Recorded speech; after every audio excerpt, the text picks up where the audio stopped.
Friends, welcome to tax dot. നമ്മൾ ഇന്ന് discuss ചെയ്യാൻ പോകുന്നത് വളരെയധികം പ്രാക്ടിക്കൽ ഇമ്പോർട്ടൻസ് ഉള്ള ഒരു സബ്ജക്റ്റിനെ കുറിച്ചാണ്. That is nothing but GST or goods and service taxes. GSTയിലേക്കൊരു ഡീറ്റെയിൽഡ് ഡിസ്കഷന് പോകുന്നതിന് മുന്നേ കുറച്ച് ബേസിക് എലമെൻസിനെ കുറിച്ചുള്ള നോളേജ് നമുക്ക് അത്യാവശ്യമാണ്.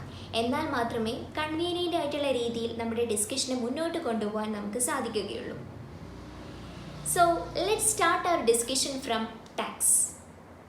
ടാക്സ് ചിലർക്കെങ്കിലും വളരെയധികം കൺഫ്യൂഷൻ സൃഷ്ടിക്കുന്ന ഒരു ടോപ്പിക്കാണ്. ബട്ട് നമ്മൾ ഏതൊരു പ്രൊഫഷണൽ കോഴ്സ് എടുത്ത് നോക്കിക്കഴിഞ്ഞാലും whether CA, CMA or CS, tax എന്ന് പറയുന്നത് ഒരു ഇന്നെവിറ്റബിൾ ആയിട്ടുള്ള വളരെയധികം ഇമ്പോർട്ടൻസ് ഉള്ള ഒരു സബ്ജക്റ്റാണ്. തിയറി നോളേജും അതിൻ്റെ കൂടെ തന്നെ പ്രാക്ടിക്കൽ നോളേജും ഒരുപോലെ കൊണ്ടുപോയിട്ടുണ്ടെങ്കിൽ മാത്രമേ ടാക്സിനെ നമുക്കൊരു ഈസി സബ്ജക്റ്റാക്കി മാറ്റാൻ പറ്റുള്ളൂ. So, what is tax and why to pay the taxes? Tax എന്താണെന്ന് വെച്ചാൽ നമുക്ക് നമ്മുടെ ഗവൺമെൻറ്റിൽ തന്നെ സ്റ്റാർട്ട് ചെയ്യാം. നമ്മുടെ ഗവൺമെൻറ് നമുക്ക് ഒരുപാട് സർവീസസ് ഇങ്ങോട്ടേക്ക് പ്രൊവൈഡ് ചെയ്യുന്നുണ്ട്, റൈറ്റ്? നമുക്കറിയാം, പബ്ലിക് ട്രാൻസ്പോർട്ട് സിസ്റ്റം ആയിക്കോട്ടെ, ഗവൺമെൻറ് സ്കൂൾസ് ആയിക്കോട്ടെ, ഗവൺമെൻറ് ഹോസ്പിറ്റൽസ് ആയിക്കോട്ടെ, ഇങ്ങനെ ഒരുപാട് ഗവൺമെൻറ് സർവീസസ്, അതും വളരെ തുച്ഛമായിട്ടുള്ള പൈസയിലാണ് നമുക്ക് ഇങ്ങോട്ടേക്ക് ഗവൺമെൻറ് സർവീസസ് കിട്ടുന്നത്.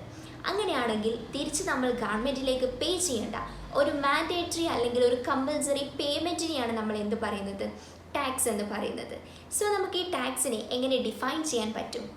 Tax is not a voluntary payment or donation, but it is the enforced contribution to the legislative authority or to the government. നമ്മൾ സ്വമേധയാ ഗവൺമെൻറ്റിലേക്ക് പേ ചെയ്യുന്ന ഒരു ഡൊണേഷനോ അല്ലെങ്കിൽ ഒരു പേയ്മെൻറ്റോ ഒന്നുമല്ല ടാക്സ്. പകരം നമ്മളിൽ ചുമത്തപ്പെട്ടതും നമ്മൾ നിർബന്ധിതമായും ഗവൺമെൻറ്റിലേക്ക് പേ ചെയ്യേണ്ടതുമായിട്ടുള്ള ഒരു പേയ്മെൻറ്റിനെയാണ് നമ്മൾ ടാക്സ് എന്ന് പറയുന്നത്. ഓക്കെ, സോ ഈ ടാക്സിനെ നമുക്ക് രണ്ടായിട്ട് ക്ലാസിഫൈ ചെയ്യാം. The first one is direct tax and the next one is indirect taxes. Direct tax from the word itself, it is directly paid to the government. അതായത് incidence of the ടാക്സും impact of the ടാക്സും രണ്ടും same person തന്നെയാണ്. നമ്മൾ കുറച്ചുകൂടി simplify ചെയ്യുകയാണെങ്കിൽ payer of the ടാക്സും sufferer of the ടാക്സും എപ്പോഴും സെയിം പേഴ്സൺ തന്നെ ആയിരിക്കും. അതായത് ഗവൺമെൻറ് ആരോടാണോ ടാക്സ് അടക്കാൻ ആവശ്യപ്പെടുന്നത്, ആരാണ് തിരിച്ച് ഗവൺമെൻറ്റിലേക്ക് ടാക്സ് അടയ്ക്കുന്നത്, ഇത് രണ്ടും ഒരു ഡയറക്റ്റ് ടാക്സിനെ സംബന്ധിച്ചിടത്തോളം സെയിം പേഴ്സൺ തന്നെയാണ്. നമുക്ക് ഇത് കുറച്ചും കൂടി ഡീറ്റെയിൽഡ് ആയിട്ട് മനസ്സിലാക്കാൻ നമുക്ക് എല്ലാവർക്കും ഫെമിലിയർ ആയിട്ടുള്ള ഒരു എക്സാമ്പിൾ തന്നെ എടുക്കാം. നമ്മളെല്ലാവരും കേട്ടിട്ടുള്ള ഒരു ടാക്സാണ് ഇൻകം ടാക്സ്, അല്ലേ? നമ്മുടെ വാർഷിക വരുമാനത്തിൻ്റെ മേലെ നമ്മൾ ഗവൺമെൻറ്റിലേക്ക് പേ ചെയ്യുന്ന ഒന്നാണ് ഇൻകം ടാക്സ്. 2.5 ലക്ഷത്തിന് മേലെ വരുമാനമുള്ള ആരും ഗവൺമെൻറ്റിലേക്ക് നിർബന്ധിതമായിട്ടും ഇൻകം ടാക്സ് പേ ചെയ്യണം. ഈ സംസാരിച്ചു കൊണ്ടിരിക്കുന്ന എൻ്റെ ഇൻകം ഫോർ എക്സാമ്പിൾ 5 lakhs ആണെന്ന് വിചാരിക്കുക. അങ്ങനെയാണെങ്കിൽ ഞാൻ ഇൻകം ടാക്സ് പേ ചെയ്യേണ്ടത് 5 lakhs എന്ന എൻ്റെ ഇൻകത്തിൻ്റെ മേലെയാണ്. ഈ കേട്ടുകൊണ്ടിരിക്കുന്ന നിങ്ങളുടെ ഇൻകം ചിലപ്പം 20 lakhs ആയിരിക്കാം, 30 lakhs ആയിരിക്കാം. നിങ്ങൾ പേ ചെയ്യേണ്ടത് നിങ്ങളുടെ ഇൻകത്തിൻ്റെ മേലെയുള്ള ഇൻകം ടാക്സ് ആയിരിക്കും. സോ നമ്മുടെ ഗവൺമെൻറ് കൃത്യമായിട്ടുള്ള കുറച്ച് സ്ലാബ്സ് ഡിഫൈൻ ചെയ്ത് വെച്ചിട്ടുണ്ട്. സോ നമ്മുടെ ഇൻകം ഏത് സ്ലാബിലാണോ ബിലോങ് ചെയ്യുന്നത്, ഈ സ്ലാബിനെതിരെയായിട്ട് ഗവൺമെൻറ് ഫിക്സ് ചെയ്തിട്ടുള്ള ടാക്സ് റേറ്റ് എത്രയാണോ അത്രയും ടാക്സ് ആണ് നമ്മൾ ഇൻകം ടാക്സ് ആയിട്ട് ഗവൺമെൻറ്റിലേക്ക് പേ ചെയ്യുന്നത്. അത് ചിലപ്പം 20% ആവാം, അല്ലെങ്കിൽ 30% ആവാം. ഇറ്റ് കംപ്ലീറ്റ്ലി ഡിപ്പെൻഡ്സ് അപ്പോൺ അവർ ഇൻകം. അപ്പം ഇതാണ് ഒരു ഡയറക്റ്റ് ടാക്സിൻ്റെ രീതി. അതുപോലെ തന്നെ ഓരോ വ്യക്തികളിൽ നിന്നും വ്യക്തികളിലേക്ക് പോകുന്ന സമയത്ത് വ്യതിയാനം സംഭവിക്കുന്ന ഒരു ടാക്സാണ് ഇൻകം ടാക്സ്. അതുകൊണ്ട് തന്നെ ഇൻകം ടാക്സിന് പ്രോഗ്രസീവ് ഇൻ നേച്ചറാണ്. നമ്മുടെ ഡയറക്റ്റ് ടാക്സ് എപ്പോഴും പ്രോഗ്രസീവ് ഇൻ നേച്ചറാണ്. പേഴ്സൺ ടു പേഴ്സൺ വേരി ചെയ്യുന്നത് കൊണ്ടാണ് ഇത് പ്രോഗ്രസീവ് ആണെന്ന് നമ്മൾ പറയാൻ റീസൺ. അങ്ങനെയാണെങ്കിൽ നമ്മൾ ഇൻഡയറക്റ്റ് ടാക്സിലേക്ക് വരുന്ന സമയത്ത് അവിടെ എപ്പോഴും ഇൻസിഡൻസ് ഓഫ് ദ ടാക്സും ഇമ്പാക്റ്റ് ഓഫ് ദ ടാക്സും ഒരിക്കലും തന്നെ സെയിം പേഴ്സൺ അല്ല, ഡിഫറെൻറ്റ് പേഴ്സൺ ആണ്. അതെങ്ങനെയാണ്, അതിൻ്റെ ഉള്ളിൽ എത്രമാത്രം സർക്കിൾസ് വരുന്നുണ്ട് എന്നതിനെക്കുറിച്ചൊക്കെ ഇനി കമ്മിങ് സെഷൻസിൽ നമ്മൾ ഡീറ്റെയിൽഡ് ആയിട്ടുള്ള ഒരു ഡിസ്കഷൻ ക്യാരി ഔട്ട് ചെയ്യും.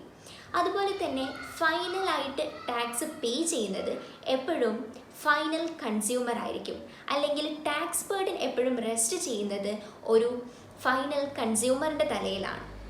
അതുകൊണ്ട് തന്നെ നമുക്ക് ഈ ഇൻഡയറക്റ്റ് ടാക്സസിനെ കൺസംഷൻ ടാക്സസ് എന്നുകൂടി പറയാം. പേഴ്സൺ ടു പേഴ്സൺ നമ്മൾ ഒരിക്കലും തന്നെ ഡയറക്റ്റ് ടാക്സിൽ നമുക്ക് ഒരിക്കലും നമ്മുടെ ടാക്സ് ലയബിലിറ്റി ഒരാളിൽ നിന്നും മറ്റൊരാളിലേക്ക് ഷിഫ്റ്റ് ചെയ്തു പോകാൻ സാധിക്കില്ല.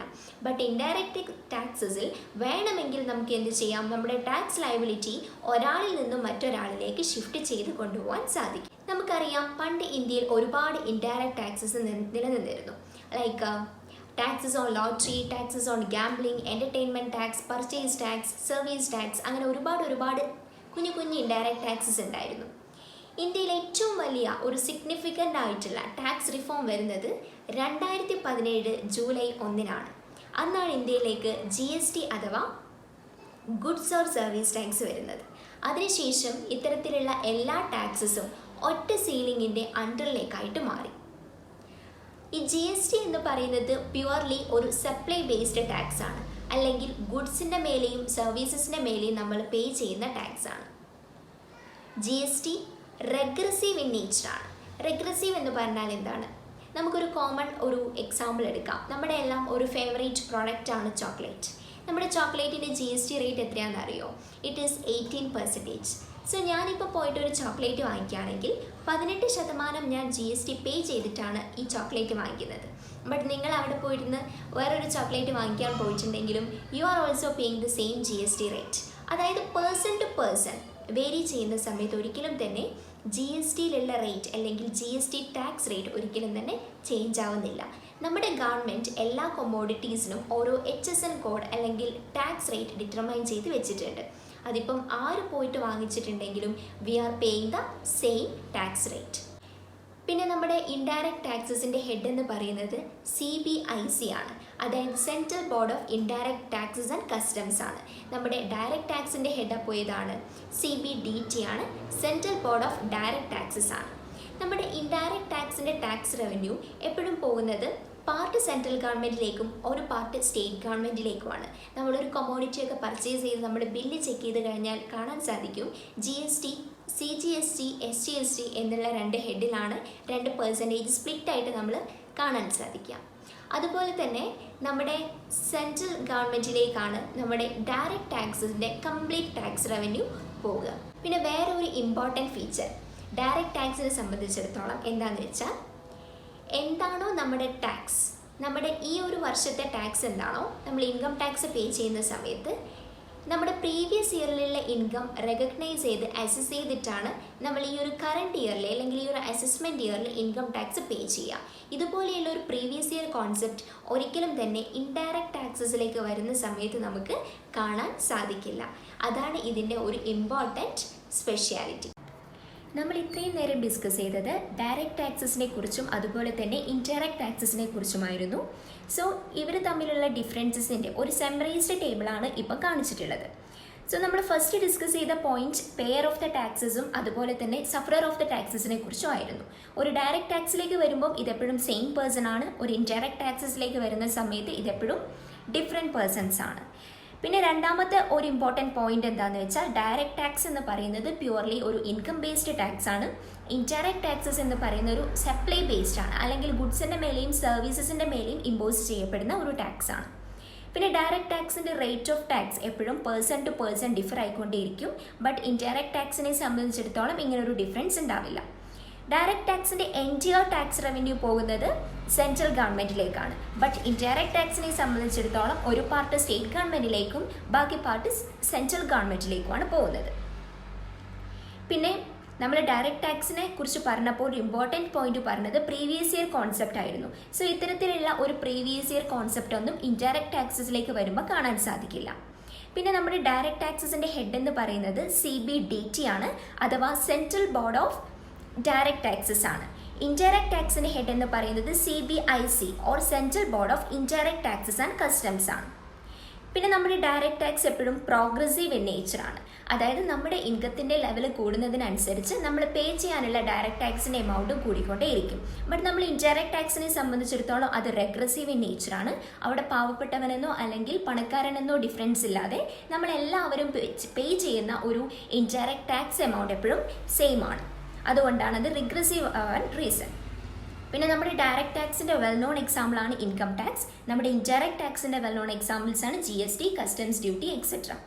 സോ ഇന്നത്തെ ക്ലാസ്സിൽ നമ്മൾ ചെയ്തത് ഡയറക്റ്റ് ടാക്സസിനെ കുറിച്ചും അതുപോലെ തന്നെ ഇൻഡയറക്റ്റ് ടാക്സസിനെ കുറിച്ചുമുള്ള ഒരു കമ്പാരിറ്റീവ് സ്റ്റഡി ആയിരുന്നു. സോ നെക്സ്റ്റ് സെഷൻസിൽ നമ്മൾ കൂടുതൽ GSTയിലേക്ക് ഡീറ്റെയിൽഡ് ആയിട്ട് മൂവ് ഓൺ ചെയ്യും. So stay tuned for the next video. Thank you.